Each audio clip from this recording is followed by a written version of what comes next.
So the day is 9 August 2023, and I took some time to go sit in the bush somewhere and be alone and think.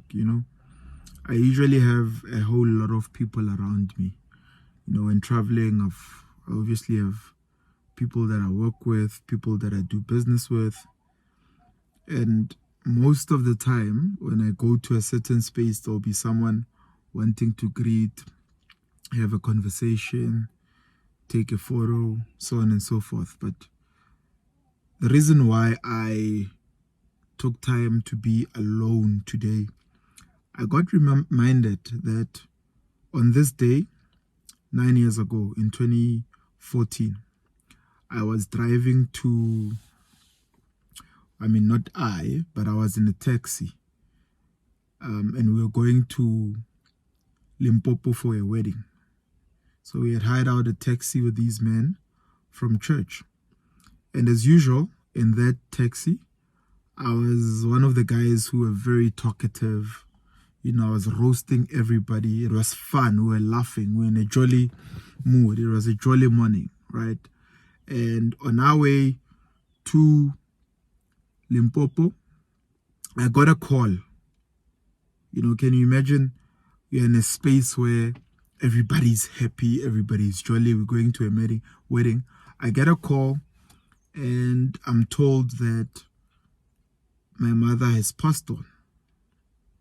I remember the day is 9 August 2014 rather.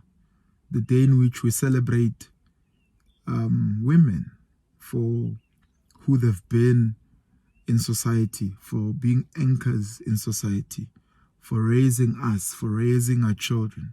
So I receive a call and I'm told that the most important woman in my life has passed on.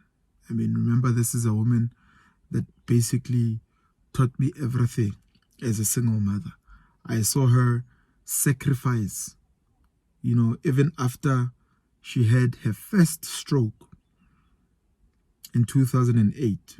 She came back in the year 2010. She forced to go back to work because she wanted to provide for her children, namely myself, my younger brother, and my niece. Two of our other kids were late already. So I get this call and I think about all of that. That here's a person that has been an anchor in my life. She's passed on. I received this message in the morning. We're going to Limpopo. Everybody continues to drive and go to the wedding. They leave me halfway through to Limpopo.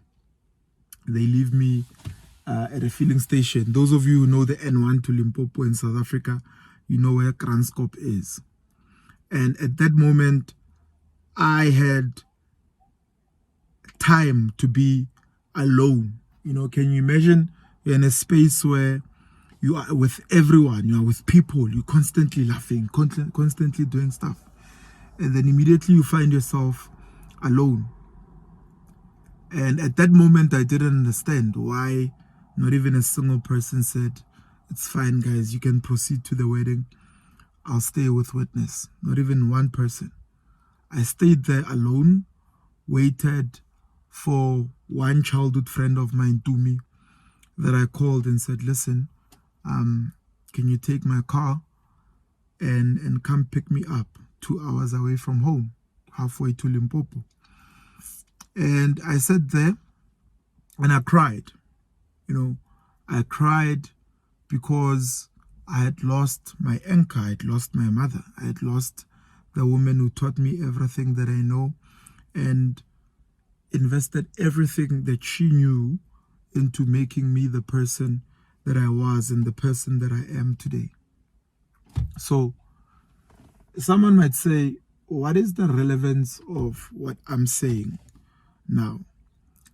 The relevance of what I'm saying now is that today, after so many years, after like 9 years, I decided to think about that day and what it means to me, because here we are again. I'm on the 9th Women's Day, and I can never forget this woman, because every time, even if I was to try and forget her, it's impossible, because there's always going to be a Women's Day, and I'll always be reminded that on this day, I lost a mother. On this day, I lost an anchor. On this day, I lost the woman who, if I was to hear her say to me, "Boy, I'm proud of you. Boy, I'm so proud of you," I would be so happy, you know. So here I am today. Not only am I thinking about the fact that I lost my mother on Women's Day, but I'm reliving that day and understanding the importance of being alone. Understanding that sometimes you could be going somewhere with people and it's possible that they will leave you behind and proceed, and you have to sit alone and work out your own stuff and work out your own issues if you're going through issues. So I look at that when I look back and say to myself, it's good that I was left alone. Now, in hindsight, having spent the last 9 years not understanding the value of being alone, now today, I got to do it. I got to be alone. I got to sit alone and think.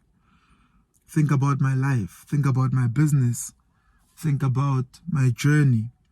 And also think about what healing means to me in every area of my life. Be it the fact that as a man, young as I am, I've gone through a divorce after being married 6 years. What does it mean to me?